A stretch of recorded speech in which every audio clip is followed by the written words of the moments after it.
ஒரு அழகான சிட்டில ஒரு அழகான வீடு.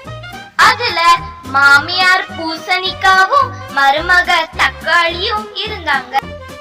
மாமியார் பூசணிக்கா ரொம்பவுமே குண்டா இருப்பாங்க. என்ன காரணம்னா அவங்க நிறைய சாப்பிடுவாங்க. அவங்க வீட்டுல என்ன நடக்குதுன்னு நீங்களே பாருங்களேன்.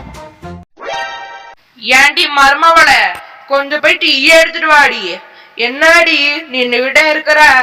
தக்காளிங்கிற பேருக்கு தவறாம பதிஞ்சிருக்கடி. டீ எடுத்துட்டு வான்னு ஒண்ணு முக்கெல்லாம் செவக்குது. சரி, என்னமோ ஒண்ணு. சும்மா வள வளன்னு பேசாதீங்க, நான் போய் எடுத்துட்டு வரேன். சீரியல் ஓடுதுல்ல. தினமும் இவங்க சண்டை போட்டுக்கிட்டே தான் இருப்பாங்க. என்னன்னு சொல்றது? அப்ப அங்க வந்த மகேஷ் ரொம்பவுமே கோபத்தோட 2 பேர்கிட்டயும் இப்படி சொன்னா. அதுவும் ரொம்ப கோபமா. இங்க பாருங்க, உங்க 2 பேர்த்துக்கிட்டயும் சும்மா சொல்ல முடியாது. சாப்பாடுனா அவ்வளவு சண்டை போடுறீங்க 2 பேரும். இப்படி எல்லாம் சண்டை போட்டு கூடாது. உங்களுக்கு பிரியாணி வாங்கி வச்சிருக்கேன். சரிங்க.